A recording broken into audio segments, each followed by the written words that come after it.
Well, the Blues have completed their first big trade of the season, acquiring defenseman Cam Fowler from the Anaheim Ducks. So, what kind of player is Fowler? How will he factor into the Blues roster this season, and what does this mean for the team as a whole? Also, will there be any other moves from the Blues this season? Any other players getting traded, acquiring any other players? We're going to talk about all that and more today on Note News.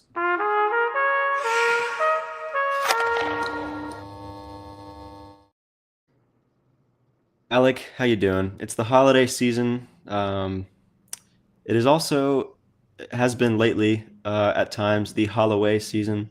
Mm, He's doing well. I actually think there's like an interesting way that that Holloway and Broberg factor into this discussion, but we are here to talk about Cam Fowler. But how are you doing? Like, what was your reaction to the news?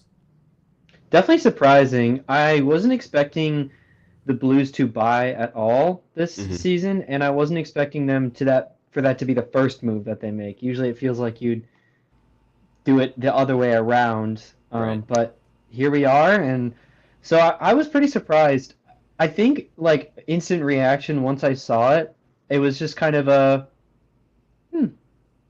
And now that I've had time to reflect on it, it's more like okay, like I see what they're trying here, Right. and we'll get into a more in-depth discussion of reactions and everything. But I think I feel all right with this team, mostly just still keeping the status quo of my expectations, which is a good thing.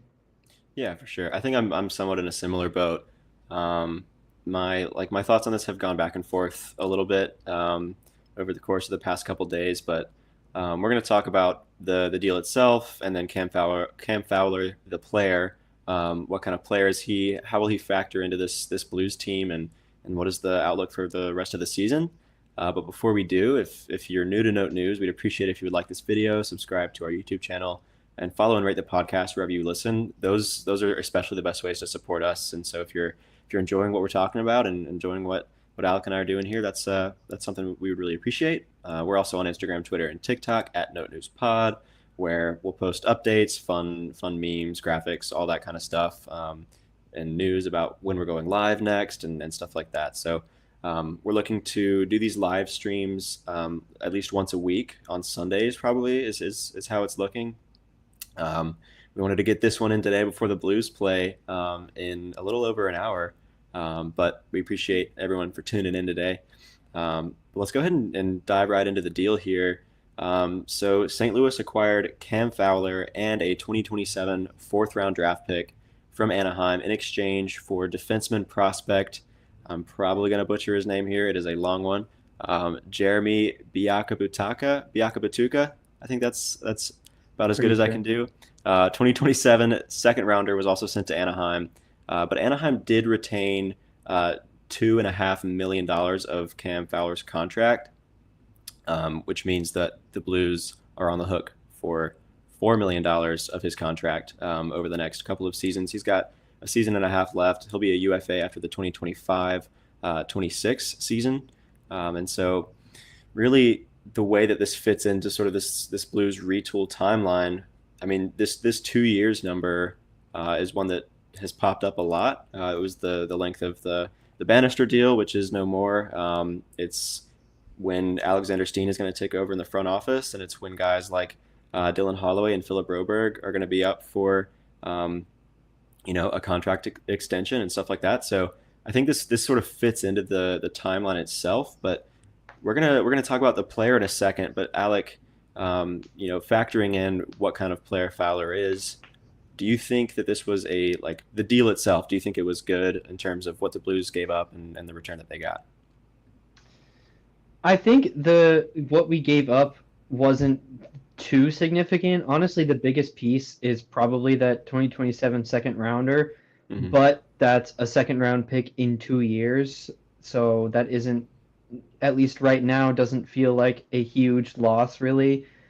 And getting this player, it also it doesn't feel like a huge gain. So it's, I don't want to say it's like a lateral move because it's definitely shaking things up, but I think the package was pretty fair. As I said, I'm mostly just unexpected that they made the move at all. But given like how things played out, I think the package was fair.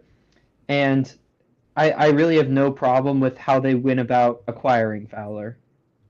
Yeah, I think I'm in a similar boat. I mean, it's like you said, it's a second round pick, like two, three drafts away, and so um, I'm not like I'm not really up in arms about what they gave up necessarily. I don't think that Biaka Vatuka was going to be a player that really factored into the NHL level picture for the Blues, and so I think it's important to sort of when a deal like that is available and when the Blues are in a position like they're in, trying to take advantage of what's on the market, especially with like you mentioned a couple of minutes ago. Um, like you can kind of see what Doug Armstrong and the Blues are trying to do with this trade, which we'll talk about in a bit here. But I do think that what they gave up is fair, especially with Anaheim retaining salary. 2.5 million isn't crazy or anything, but it definitely makes it a lot easier on the Blues, and so I think with that in particular, I think it is a fair return for what the Blues gave up. Um, yeah, so Alec, do you want to go ahead and talk about the kind of player that Cam Fowler is? Do you have any sort of insight onto what he's going to be bringing to this Blues team? Fowler, for his career, has really suffered from, in my opinion, misuse. He has played a lot of minutes for pretty much throughout his career at like bottom four. Maybe he was a top four at some points, but I would argue more of a bottom four guy, especially like since 2020. And he was still playing. I mean, last season alone, he was playing 24 and a half minutes a game. That's Hmm. crazy. That's like Colton Parayko numbers. I mean, he was being deployed like a number one defenseman, and so the numbers definitely don't excite you for his career totals and his plus minus and things like that. But I really think that a lot of the discussion about Fowler is kind of this usage has just been so much out of a player that isn't ready for it, and the Blues, at least it's looking like, aren't going to ask that out of him. So in terms of the player that he is, more of a an offensive defenseman, but has shown like defensive chops in the past. I think recently, at least, has really leaned more into his offensive toolkit to extend his career.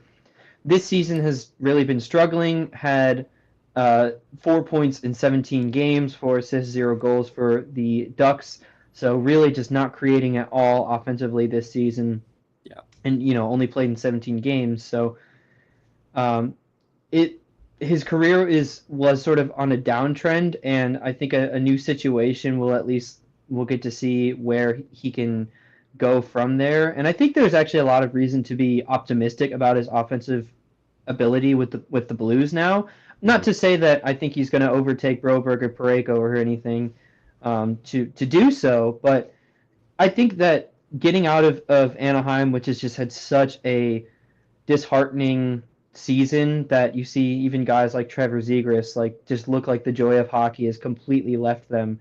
And I know you and I as Cardinals fans know what that's like that happens to a team. Usually it means production is going to be worse than it actually should be. And so right. coming to a team like the Blues that's still sort of in the mix of a playoff race, but definitely this team is trying to win, Hmm. and coming to that situation, as well as playing with some more potentially offensive skilled guys, thinking about Justin Falk, the aforementioned Philip Broberg, even Hmm. Pareko, at least who have more offensive ability to offer than what he had in Anaheim. I think there's stuff to be looking forward to. For sure. Yeah, for sure. I think starting with sort of offense, really where he shines, I think is in transition. He's a pretty solid passer, and he can skate and move the puck pretty well. Not huge on the score sheet, especially this season, as you said, only 4 assists, and that makes up all 4 of his points this season. His career high in points came just a couple of seasons ago, though, in 22-23, when he had 48 points between 10 goals and 38 assists. Really, like the breakdown of um, his offensive numbers over his career, season to season, is kind of similar in terms of total production, not necessarily in terms of overall skill set and how they got there. But I think production wise, his numbers offensively are kind of similar to Colton Parayko. Um, most of his points coming from assists, adding a few goals in here and there. I think Colton Parayko is on track to have a better season offensively this year than he ever has. Fingers crossed he keeps that up. But I think really what you can expect from Cam Fowler probably isn't going to be 48-point season level, especially with where he's probably going to be playing. But I think he is a non-zero on offense, which is at least somewhat welcome on the second pair or the third pair, where before you'd be getting minutes from guys like P.O. Joseph, Matthew Kessel, who probably worse, right? And definitely nowhere near as experienced. So on defense as well, Cam Fowler I think is really what you're going to be getting from him is just a bit of physicality, and I think really that's going to that's going to come through the most right at the net front, right? He'll be in there with his body, and his stick in there. So I don't think he's like an elite defender, as you said. Probably more of an offensive player, not necessarily an elite offensive player, but that's sort of where his skills lean. But really, what you're going to be getting from Cam Fowler is he's going to eat minutes. And that's something that I think you'd rather have Cam Fowler doing than someone like Matthew Kessel, who has looked overmatched. P.O. Joseph, his minutes have been not anything to write home about. And so, I mean, defensively, I think Cam Fowler is, like you said, probably on a downward trajectory for his career. But I think still a non-zero, I would say. Above a zero, I guess I should say. Hopefully a plus and not a minus for him, but that it's a lot of his plus minus numbers for his career are skewed after playing in Anaheim, of course. But Playing so many minutes. yeah, again, like you said last season, 24 and a half minutes just about. His career high is 24:51. He did that 2 seasons in a row in 16-17 and 17-18, playing At almost least he was 25 young minutes a then. night. Yeah, I know. Yeah. He's 33 now, right? So probably can't do that like he once did. But I don't know.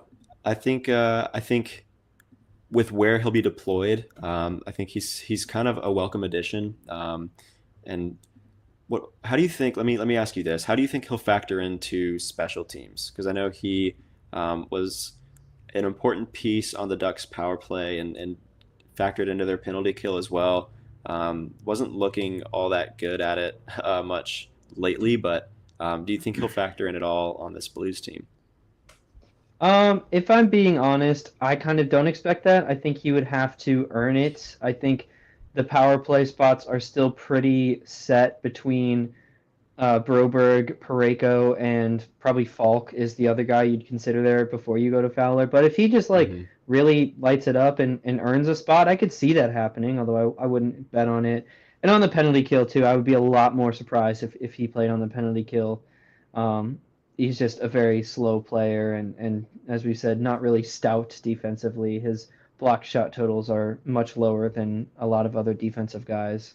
Hmm. I will say the one thing about Fowler that really intrigues me as to the direction of this Blues franchise is it feels like they tried to get another, and hear me out where I'm going with this. They tried to get another Justin Falk, Torrey Krug type Hmm. of a puck moving defenseman who can contribute more offensively and be maybe not even like good defensively, but can be not a liability defensively. Obviously, that didn't work out with Torrey Krug and arguably Justin Falk. There's been a lot of not great there too. But the thing about Fowler that interests me is he's a lot bigger than those guys. Maybe not a lot, but a good, decent, a good bit bigger than Hmm. those two. Falk is listed at 6 feet. Krug is, I think, 5'10 or 5'11, and Scott Perunovich is another undersized defenseman, that offensive defenseman. Cam Fowler is 6'2", and is 6'2", 215. So it's not necessarily the bulkiest, Hmm. but I mean he's not going to put on weight at this point in his career. But he's 6'2", so he actually like has the size to play defenseman. Still not like a huge defenseman, which that was a big talking point of that 2019 team, was just Hmm. how big the defense core was and how that allowed them to be so physical and so active defensively. The Blues still are very much valuing offense from the blue line. I think they're still trying to fill a little bit that hole left by Alex Petrangelo, honestly. Yeah, Although I will say Philip Broberg's making strides in that regard, but for getting sure. ahead of ourselves there. Cam Fowler has a much better size to be just an okay essentially defenseman in all other defensive capabilities, along with the offensive toolkit. I think this actually sets him up a lot better to play more minutes. For example, guys like Falk and Krug have had injury problems. Perunovic has had injury problems. Now with Nick Leddy out, which I think is another important part of this discussion, there's a lot of beat up guys on the blue line. And for his career, Fowler's a guy who doesn't miss a ton of time, especially in the past couple seasons since 2020.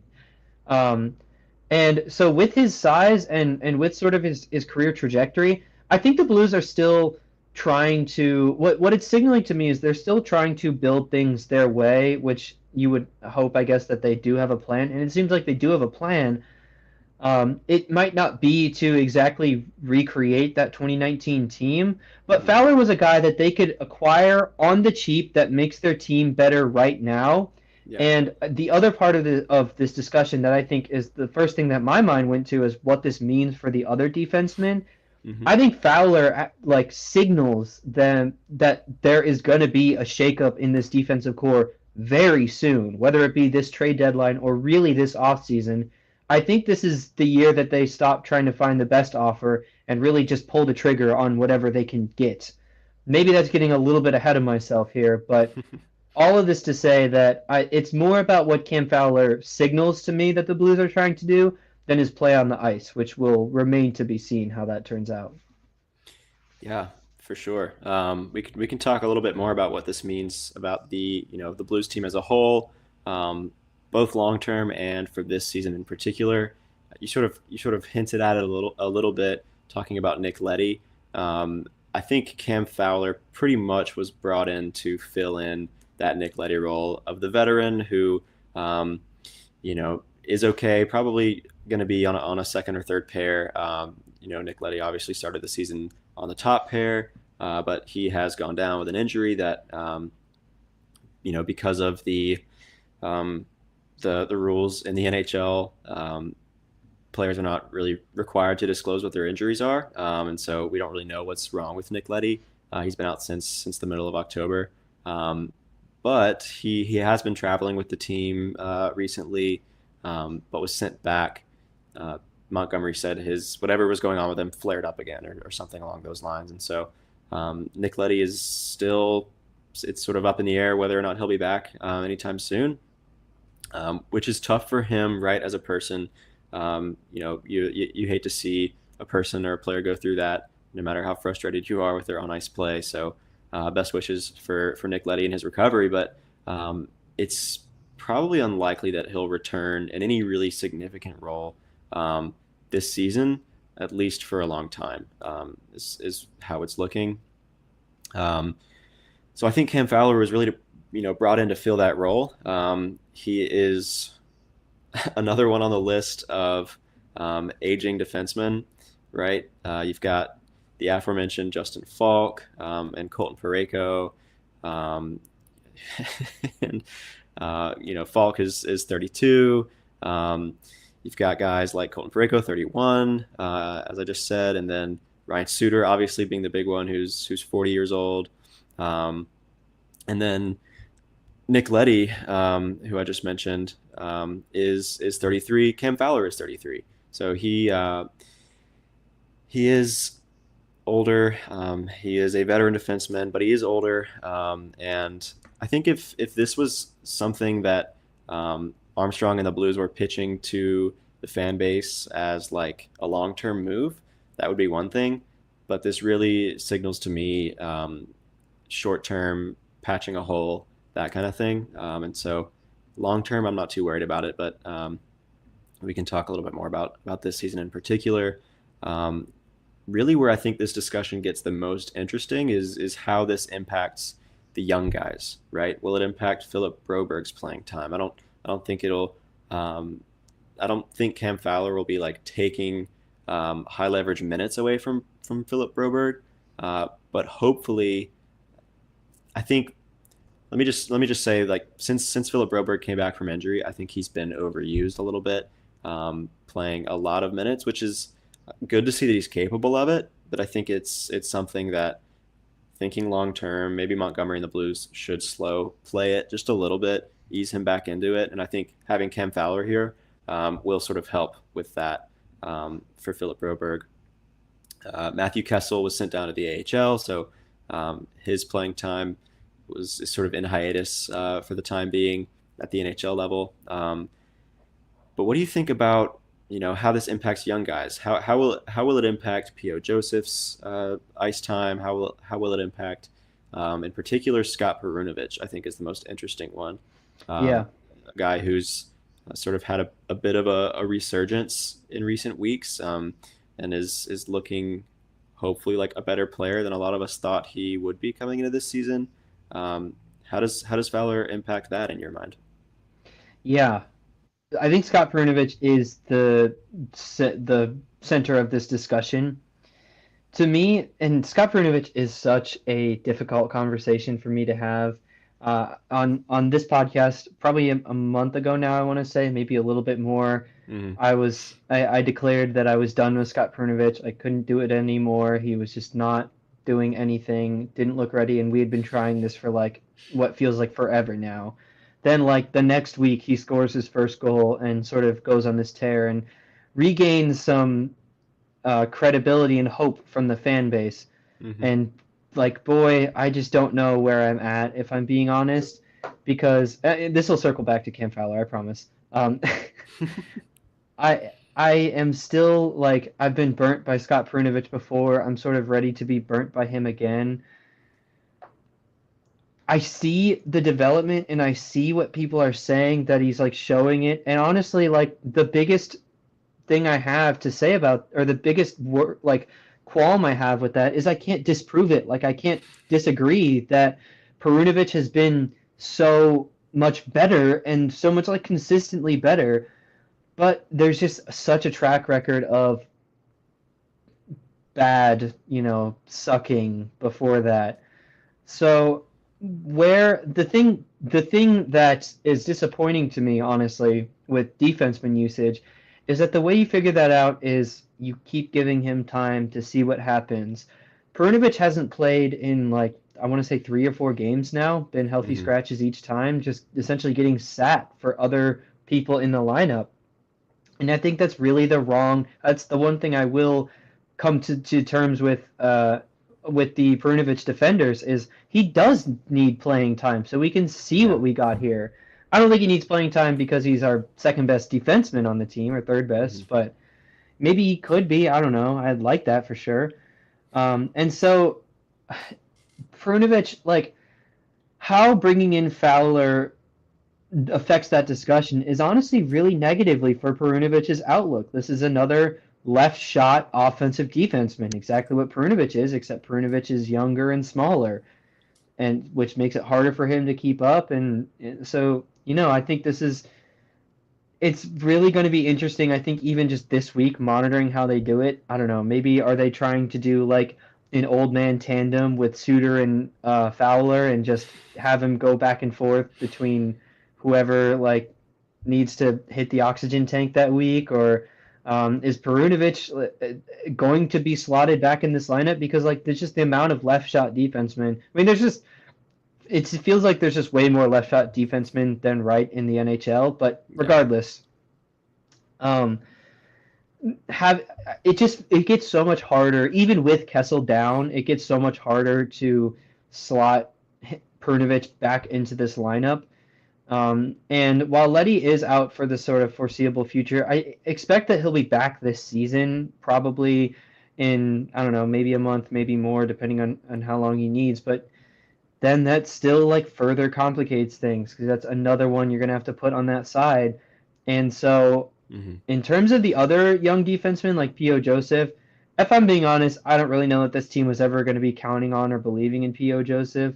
And I think sending Kessel down was the right move. I think they should have done that a month ago. Kessel has just played. He has been unfortunately total net negative for this team, if we're being honest with Hmm. his minutes. Yeah. But yeah, I do think that it feels like now is sort of the signal of the end of the Scott Perunovich era, which it just doesn't make sense why it would be now after we had started to see that good stuff shine through. And, there's been other, we'll sort of get to this, there's been other trade rumors around other Blues players. Could this signal that a Scott Perunovich trade is incoming? And now to really like throw something out there and just, I don't know, not saying this is the case, but this could, if they're looking to trade Scott Perunovich, could this be another Jake Wallman situation who really sort of showed flashes but was just so inconsistent, and then 3 years later he's one of the better offensive point producers in the league Hmm. from the blue line. So I don't know, man. The Perunovich situation really kind of bothers me, and I do think that this trade is an extension or an exacerbation of that. Yeah, definitely. If anyone watching has any thoughts on Scott Perunovich, let us know in the chat what you think. Should he still be utilized? Should Cam Fowler take some of his minutes away? But really, what I'm hoping will be the case, and it's sort of maybe not looking that way necessarily, but what I'm hoping will be the case is instead of seeing, you know, two of Perunovich, Kessel, and P.O. Joseph in any given game. And instead of seeing two of them at a time, really, I'm hoping maybe we'll just see one of them at a time. And I'm hoping that one is Scott Perunovich. I'm hoping. I think as a team, the Blues will benefit from not playing all of those guys all the time, just because they're so inexperienced and um, don't really have in some cases the talent, in some cases the track record. Um, but I think, like I said, I think they'll benefit from only seeing one of these guys at a time. But I'm just hoping that for now that one guy at a time is Scott Perunovich, and that they can find a way to continue to play him on a regular basis, because I think consistent playing time is only going to help him. It's not gonna help him just continue to sit on the bench. He's gotten better the more he's played this season, and so really, I want to see some more of that. Um, what about the outlook for the Blues this season? I think that we can talk about that next. Doug Armstrong, we've said this on multiple episodes. He wants to make the playoffs this season. He thinks they are in position to make the playoffs this season. He has like recognized the position that the Blues are in the standings. They're sixth in the Central as it stands today. They they're sitting at, what is it, 14, 14, and 3, Three. something like that. Yeah, so not awful, but not really where you want to be, or where you think that this team would be if they're going to be making a push. Um, they're still, I guess, kind of in the wild card race. They're 4 points out of the second wild card spot, but that is a race that is only getting harder and harder to compete in. I think the Blues can do it, but the path right now looks like a hard one. I will say. Vancouver just got that Thatcher Demko back, so they're climbing the standings. LA, a team that I thought their playoff spot could be claimed by the Blues, has looked really good. They're just sort of a lockdown Colorado's team. back. Colorado is getting back into things. They just did a couple goalie trades. They got rid of their biggest weakness in Georgiev, and are probably going to be getting some better goaltending. I think that was a very fixable issue, and they've done what they needed to do to just get this season back on track. And so I think it's only getting harder. Um, But I don't know. What do you think about the Blues' likelihood of making the playoffs, and what do you think this Fowler trade signals about where this team is at, where they think they're at, and where they're hoping to go? I think this is still I sort of hinted at it at the beginning of the episode, but I think my expectations of this team have not changed at all. I still expect that they're just not really quite on the caliber of the playoff line that the Western Conference has right now because Hmm. it's so competitive, especially even as we see teams like Utah starting to win more and Seattle starting to win more. Those are teams that I actually will still contend, and honestly, in my opinion, even Calgary, although they've been playing quite well. Those two, at least, Utah and Seattle, are teams that I contend we are better than, and yet we're behind them in the standings. So I really think that this team is scrambling. Maybe scrambling isn't the right word, but I just don't know. I think they still are trying to win and they want to make the playoffs, but I don't know. I wouldn't say that the expectation going forward should be playoffs. We said that December was like sort of the litmus test. At least I said that December for the litmus test. It was the litmus test. Excuse me, for how realistic like this team actually could make the playoffs. And so let's recap. We're halfway through. Let's just recap where we're at. So started off with a convincing win over Winnipeg. That was one of the better games. That might be the best game I've watched all season, being fully honest. That was a fun one. An overtime win against the playoff team in Calgary. A pretty, maybe not convincing in the same way, but like a definitely got it handed to us by the Oilers. Hmm. Beat the Canucks, but took them to OT to do it. Lost to the Sharks at home, and then lost on the road to the Stars in Hmm. overtime. So also sort of a mixed bag there. We beat some playoff teams. We beat three Western Conference opponents, lost to two of them, one of them in overtime, but we also beat two of the other teams in overtime, and then lost to the Sharks. So, who, by the way, are definitely not the Sharks of last year, and they're not a great NHL team, but losing to them this year doesn't quite it isn't the same as like losing to the Sharks last year in the way that we did. Especially now, I think they're playing really kind of Yeah, dangerously they're much in the more past competitive. like, and even in the past like month. But Yeah. regardless, so like I said, yeah, this was supposed to be the test, and I think that they are proving that they are what I expected them. That they're a good team, that they can steal some wins, they could fight and battle and play tough, and I think they have played really tough in pretty much all these games.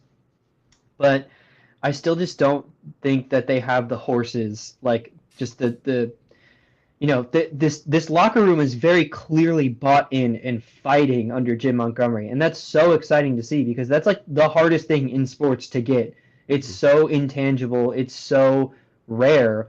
Hmm. This team is really pushing, but they, in my opinion, have shown that they can't consistently out talent these really really good teams, and maybe they can steal a couple wins. But part of that too is like even if they somehow went on a miracle run, I don't know that you could expect really anything out of them from the playoffs just because the talent is what it is. And Hmm. on that note, like, yes, you want to see your team play meaningful, like May and June hockey, but also we have to ask ourselves with where this team is at, like, for what purpose? Does getting stomped in the first round really better than getting like the 12th overall pick? I don't know. Maybe 12th is a little bit high, but even then, and maybe it isn't about pick, maybe it's about pride. I guess that's another point. So to wrap all this up about how Cam Fowler's acquisition plays into that, I think they're still trying to win, Hmm. but I think them giving up such a small package for sort of I don't think it's a lateral move, but you could say it's a lateral move. Yeah. Tells that they still are bought in on trying to win, but they're not going to sacrifice the future to try and do it right now, and that's nice to see. Yeah, for sure. And like, I think really what we've seen this season is Dylan Holloway and Philip Broberg being so good. I hinted sort of at the beginning that the way they factor into this discussion is interesting. I think they've been so good that in Doug Armstrong's mind and maybe in Alexander Steen's mind, just those two players alone taking that step have sort of accelerated this retool timeline at least a little bit to the point where they're thinking, we might have a shot here if this keeps up. Um, if they were taking on this Fowler contract and he had any more than a couple years left, or if they, signed him to an extension at some point down the line, that would be another thing. But I don't expect that to happen. I think, like I said, this is a short-term fix and just patching a hole on a blue line that's just been overworked and overutilized, especially for those top four of Broberg, Pareko, Falk, and Suter have been playing so many minutes that I think just bringing in someone that's capable of splitting that up a little bit is really what they're trying to do here. And like for the long term, I'm okay with bringing someone in to just help out with Philip Broberg's longevity. If that's what it takes to make him successful for a long time, I'm okay with bringing in someone like Fowler to help share the load and take some of those really stressful wearying minutes away from a young guy who is still developing. He looks fantastic, but he is still developing and his game is still rounding out. So I think Fowler does help with that. In terms of this season in particular, this team, dude, I like it. It's making me like so dramatically swing back and forth from believing and just giving up and not believing anymore. You asked me a couple weeks ago or even 1 week ago, I was like, I'm in. Let's do this. Montgomery season, Monty season, he's here. But now they've sort of stumbled a little bit, losing a couple in a row, and I don't know. It doesn't seem so sweet anymore. And I don't know. Maybe that is a little over dramatic, but it is beyond the Blues' performance as a team. The playoff picture as a whole is looking a little bit tougher, and I think that more than anything is what's maybe souring the belief in me a little bit, but. I think for now I better just hold off on committing one way or the other. But but I don't know. Um, Yeah. I think there's a point to make here about. So I want to sort of set up. I was going to transition to talk about the future a little bit, at least do in it. the relative future here. So I think there's an interesting discussion to be had about what this signals for the team's retool. I don't mean like long term. I really don't think we're going to be talking about this Cam Fowler trade, especially once his contract runs up, but even Yeah. probably not much. Anyways, but in terms of the next like 6 to 12 months, I guess, of Mhm. this team, I'm curious as to your thoughts of what this means. So, what I mean by that is right now, as I said, well, I'll start it this way. Right now, Nick Leddy is on the IR for the foreseeable future. Mhm. Probably he'll be back this season, but we don't know exactly in what role and how long that'll take. Torrey Krug on long-term IR, out for the season entirely. Mhm. Excuse me. Justin Falk, another player we've talked a lot about, he is playing currently. Mhm. And I'll throw Cam Fowler onto that list, although his is technically not changing. So, what do those players have in common?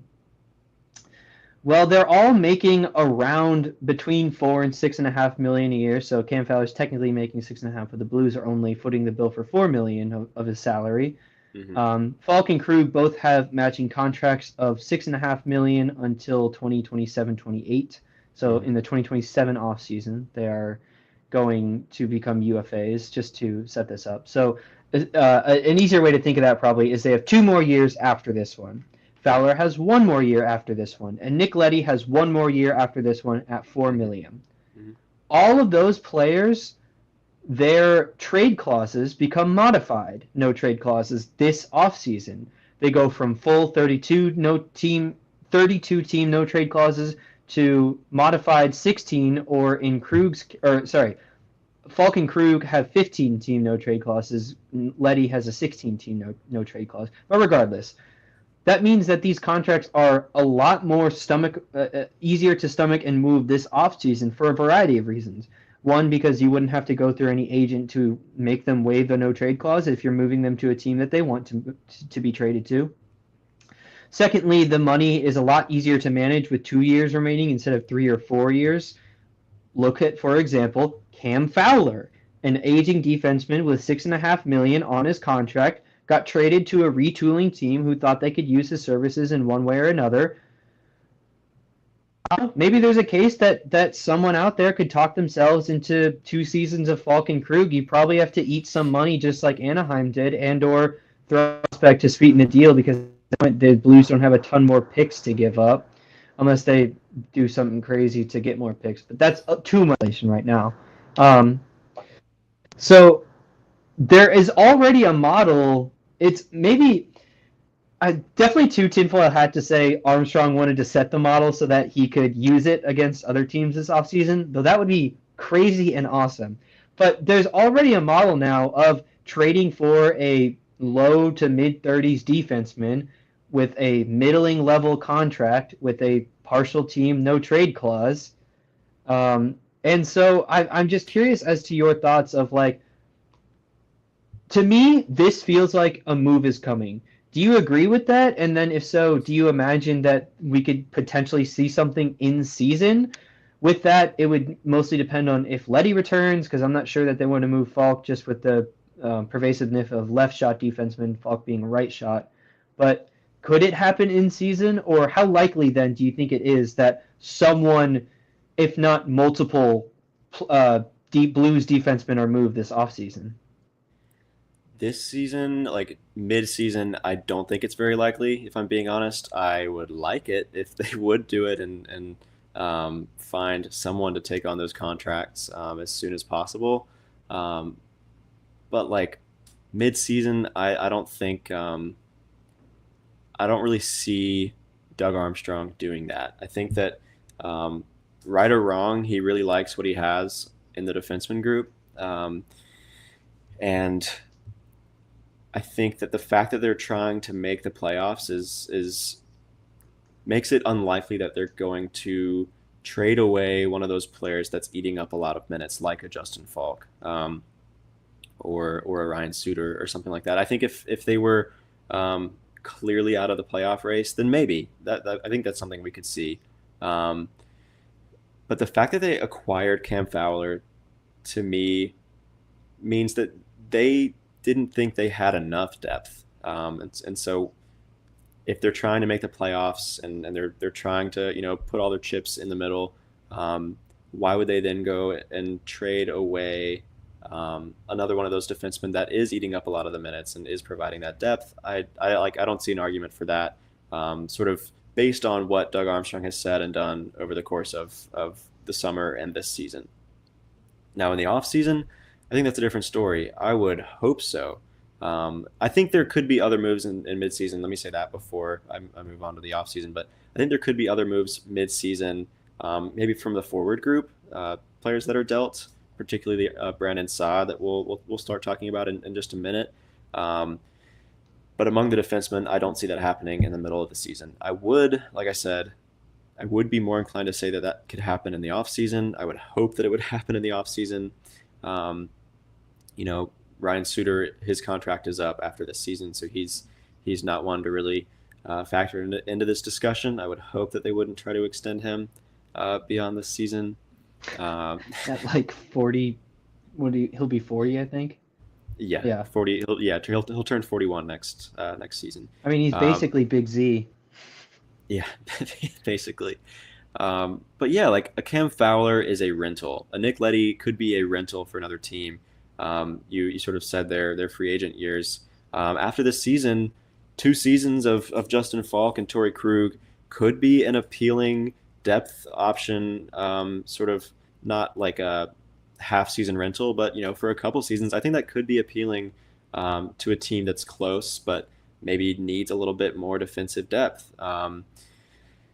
They've their defenseman group has sort of swung back and forth, but like the Oilers come to mind, right? They're a group that has almost everything, but just fell barely short last season, probably because their depth couldn't really what it boiled down to is that their depth didn't measure up with the Panthers' depth, right? So I think for a team like that is really close and is just looking for that last piece or the finishing touches to the roster, a player like Justin Falk could be appealing. And I think that is a situation that I could see a deal like that happening in. And I would hope that the way that the playoffs play out at the end of the season would maybe help swing that in the Blues' favor. Like, look what we've got. Here's why you lost in the first round, or here's why you lost in the conference final. You were missing. This probably wouldn't be why a team lost in the conference final, but you're missing your second or third pair defensemen. But I think, like I said, I think these pieces could be attractive to a team like that just needs to round it out a little bit more. Um, do you have Now, anything to add to that? let me make one more point here, and this is the last thing I'll say on this discussion. This is also pretty speculative, but I'll just say that I feel like I am starting to see a little bit into the vision of what they could be doing here, and at least from if I was in their situation now, this is how I might think about it, and I think it's just a really intriguing idea. So, hear me out. I Mhm. said, how does this affect the Blues window in 6 to 12 months? So, what if even say there's still just no one bites on Falker Krug, or I don't know, there's still a defenseman's contract you have to move coming Mhm. into next season. So you're looking at next year's trade deadline. Looking at next year's trade deadline, again, easy math, that point would be a year and a half. So a half year and then one season following. That's really, there's a lot of history of contracts that have been moved in that situation. Could definitely, Like Cam that Fowler. would easily clear up some money for sure and a playing spot. And at that point, this is mostly just a pipe dream, but at that point, um, Adam Yurchek will be a old 19-year-old, so still probably earlier than you'd want it. He hasn't shown the ability to stay on the ice, and he'd really, really have to impress. But maybe they want to give him a cup of coffee. You could find minutes to fill with, your Tyler Tuckers or whoever's the equivalent at that point. But more realistically, Theo Lindstein, I was gonna who's been say, yeah. progressing very, very well, will be 21 years old by the time of the trade deadline next season. That's about the time when NHL, like good NHL prospects, start to get, if not a cup of coffee, then like an extended run of 20, 30 games, which Hmm. is about how many would be left after the trade deadline. I mean, I'm just saying, I see a little bit what they could be cooking, and it leaves me kind of excited. All of this Cam Fowler move essentially signals to me that I think a shakeup in the defense is really coming, and I'm really buying into this within the next 6 to 12 months. I guess technically it'd be a little bit more than 12 if it's the trade deadline in March, but in the next year to year and a half, I think this Blues decor is going to look really differently. And maybe I'm just being hopeful, but there's a path, and really not even that absurd of a path to imagine, if you ask me, a biased Blues fan. Yeah, no, I think I'd be inclined to agree with you. And this is something that they've been trying to do, right? They had a deal lined up to move Krug to the Flyers, right? And then he, evoked his no trade clause and sort of nixed that one. But um, I think you could be onto something. This, I think, really what is most interesting is Nick Leddy's money coming off the books, and as you said, Falcon Krug's money coming off the books, and then yeah, Cam Fowler was acquired with a season and a half left in his contract, right? So why couldn't they find a suitor or a taker for those contracts? I think that move could be out there, and I think it could be one that they would make. So I don't think it's necessarily a pipe dream. And then Theo Lindstein, um, I'm hoping, yeah, I'm hoping that's who they would bring in because I don't think Yurchek is quite ready. And really, I want to see like multiple seasons of consistent play just to prove that he can stay healthy over that course of time or that span of time before I would want to like rely on him, at the NHL level. I think he needs to demonstrate that track record a little bit better. But Lenstein, I think, is a really interesting one, and someone that I could see factoring in to this discussion. So I'm not saying they would rely on Yurchek quite yet, but like they'd give him playing time if things went well. And he'd be young at the time, but hey, look what we were saying about Dvorsky into this offseason versus that discussion now. it's true. You never know. That's true. I mean, Adam Yurchek is back on the ice. He was injured for a little while for the Brantford Bulldogs in the OHL, but he is back. So hopefully he'll pick up and um, get off to a good rest of the season here. But um, yeah, sort of on the trade sort of discussion here. Why don't we talk about a couple names that we could see being moved away from the Blues? Some Blues players that we could see them shipping off during this season. And I think the big one here is Brandon Saad. This is a name that's been floating out, has been out there sort of floating around in the past couple of days. He was healthy scratched from the game last night against Dallas. And so a lot of people thought that a move would happen last night or a move would happen today. Nothing yet, but what do you think this has any legs? Like, do you think Brandon Saad could be traded away, sort of in the middle of this season? I mean, he's looking at his looking at his contract. He's got after this season one more season remaining at $4.5 million a year before he's a UFA. So this is sort of fitting that timeline, that timing of being a season and a half of play from that player. So could this be something that you see another team wanting to do with the Blues? And do you see the Blues pulling the trigger and moving Brandon Saad away? I definitely see it as something another team could very easily talk themselves into picking up Brandon Saad. This year, kind of having a little bit of a disappointing season. He's got 10 points in 27 games and only 4 goals of those points. Also, has just been nothing defensively. He's kind of always been nothing defensively, but it feels, I don't know, in my opinion, feels worse this season. Yeah.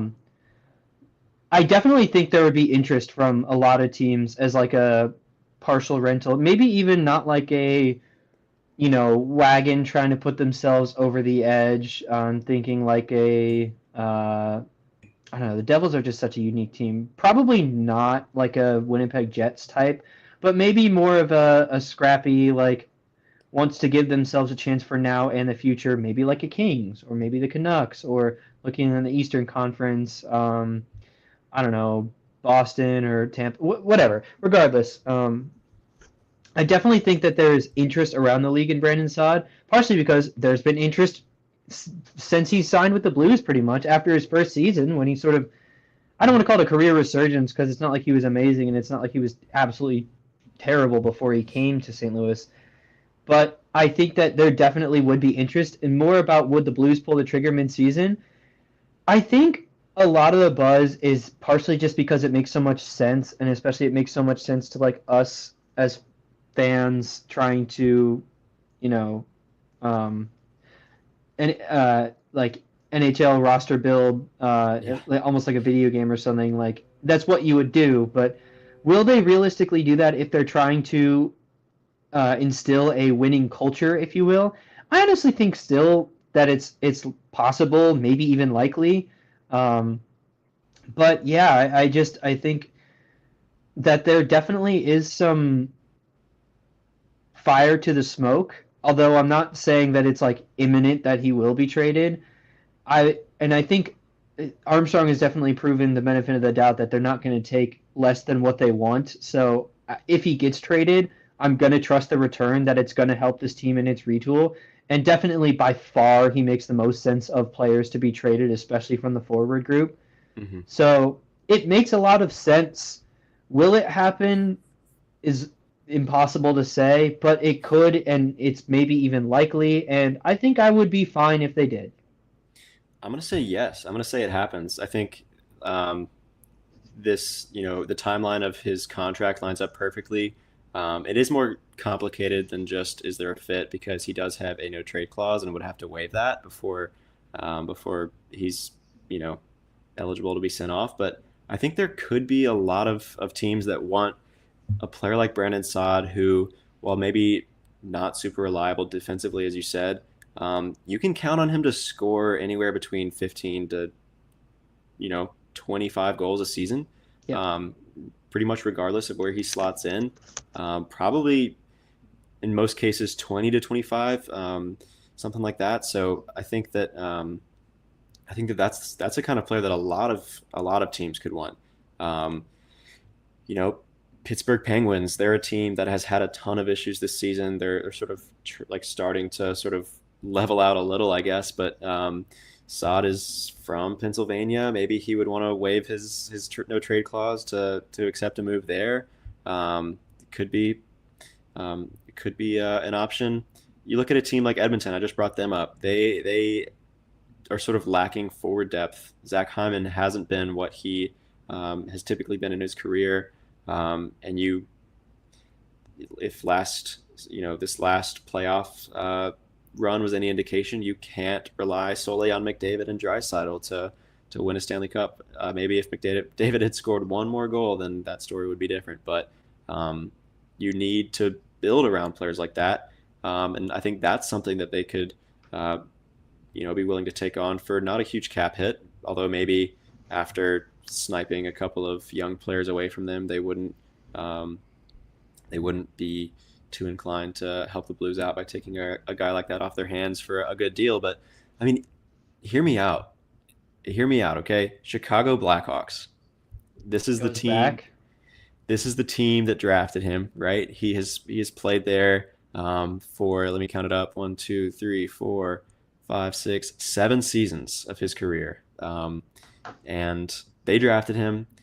And I'm not saying that the Blackhawks are in contention or that they think they can be, but they're in a position where they've got some alarm bells going off because they're not taking that step. Connor Bedard has struggled this season, and they're still in the basement of the NHL in terms of standings. And their veteran offseason acquisitions like Tyler Bertuzzi have not really panned out like they thought they would, or like a lot of people thought they would.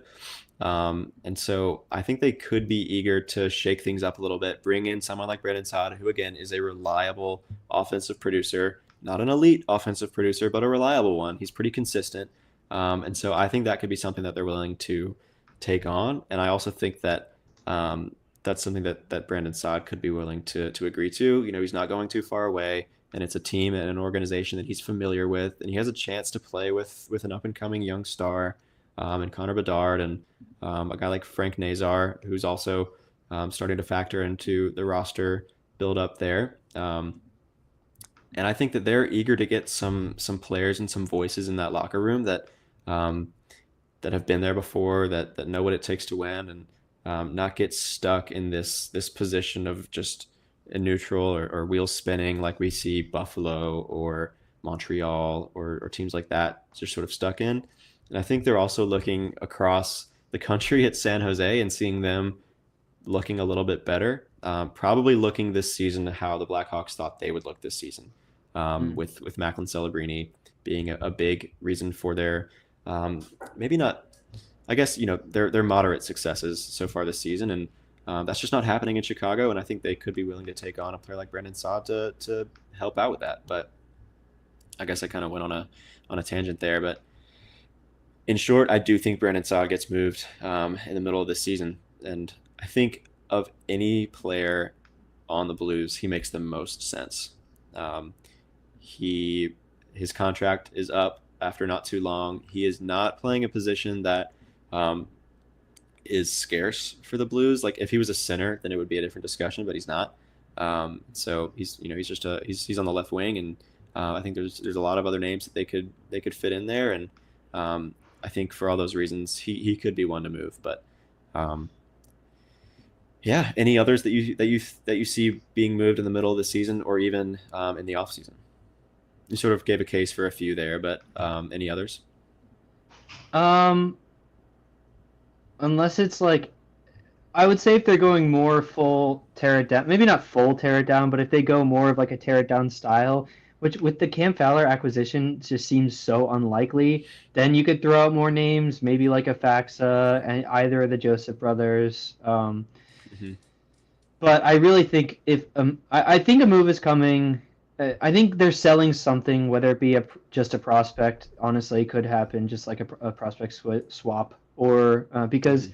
Steen is really good at identifying like young, not yet NHL talent, and Armstrong also is more in the pre-draft process. But so I would kind of be looking out for that. Although I just think that probably wouldn't really get much coverage and be much to talk about anyways until like 3 years later when we actually see what happens. I really do think there is going to be some selling, and Brendan Saad just makes the most sense. So that's sort of the. I'm with you there, except on the Blackhawks part. I just don't think that's the fit at all.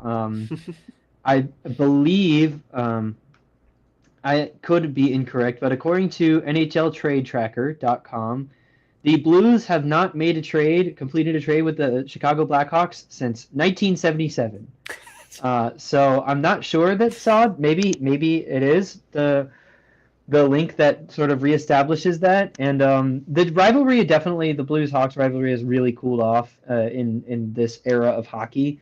So that also could be some something that maybe they don't really care anymore. But I do think probably that it's not Chicago for a variety of reasons that I don't need to get into. I'm sure you could figure That's that fair. out listening at home. But I think Sod is the most likely to go, and like maybe you wouldn't even get anything for him. I don't know. I think it's probably Sod. I think so too. Um, I think it makes sense for all the reasons that we just broke down. But if anyone has any other thoughts on Brandon Saad or any other players that you think could be moved in the middle of the season, let us know in the chat. We love seeing all that stuff. Looking ahead a little bit, now that Cam Fowler is with the Blues team, he like rushed to join the team, right? Played in Dallas the day that he was traded to the team, which props to him. Um, Based on his sort of media availability so far, seems like a cool guy, and he's obviously a long time NHL vet and someone that I think like in terms of the locker room presence, the Blues will enjoy having him. But looking ahead, sort of for the rest of this week, the Blues play the Rangers in about 20 minutes. So it's a game that they should win. The Rangers are in a tailspin. There has been tons of drama in Manhattan between the Jacob Trouba affair, and then um, So funny. it is pretty crazy. It just seems like that front office is trying to find an answer, and there isn't one, and the locker room is um, all all messed up as a result, and so that's been uh, they have lost a lot of games recently, and as I said, they're in a bit of a tailspin, and as a team, just like chronically just give up so many high danger chances, and so this is a game that the Blues should win. The Rangers, on paper, are a better team than the Blues. I will grant you that. Um, but right now, I think the Blues are a better team than the Rangers, and this is one that they should win. And then on Tuesday, playing in New Jersey, or playing against New Jersey in St. Louis, rather, a game, a team that they beat, they shut out 3-0 last time they played them in New Jersey, and that was when Bennington secured the franchise record for wins. So a tougher matchup, but one that they have done okay with before. And then Thursday, Friday, back to back in Florida against Tampa Bay, and then Florida. Um, that I think is where it gets tough. So sort of a difficult week ahead, playing a lot of good teams, and I Yeah. hope that they can just get through it before getting to an easier stretch against Detroit, Nashville, Buffalo, and Chicago to close out the year. I think that's when they can pick up some points. But for now, I'm hoping to just at least get a couple wins or something like that this week, because it is going to be tough. A lot of playoff contenders here. Um, but yeah, Cam Fowler, Alec, overall, thumbs up or thumbs down for the Cam Fowler trade? Thumbs up. sort of like right here, maybe, sort of like Yeah, like shoulder shrug with a, what is this, like upside down smile frown, whatever. yeah, Hmm. like a all right. Yeah, I think exactly. I think I'm in the same boat. Not one that I'm like, flipping the table and I'm like, what are they doing? Because I think I can see what they're doing and see the vision, see the plan here. And as I said at the throughout this episode, I think this is really just patching a hole. And so I think that overall this is going to benefit this Blues team mostly this season, potentially beyond, but we'll see. And if any big moves happen relatively soon, Brandon Saad or anything like that, we'll be here to break it down, and we'll be here to react to the Blues games this week and anything notable like that. We'll be back to discuss how the Blues have been performing under Jim Montgomery. Um, After the initial excitement, is this team really, really performing? So look out for an episode about that. So we hope to see you whenever those episodes come. Like I said, we're going to be trying to do these live streams at least every Sunday. And then we're trying to establish a second day of the week to hopefully make it a 2 episodes a week kind of thing. But for now, that's sort of what we're working on. But we hope to see you on next week's live stream and see you on our next episode. We appreciate you for tuning in. And of course, Alec, as always, let's go Blues. Let's go Blues. Cam Fowler.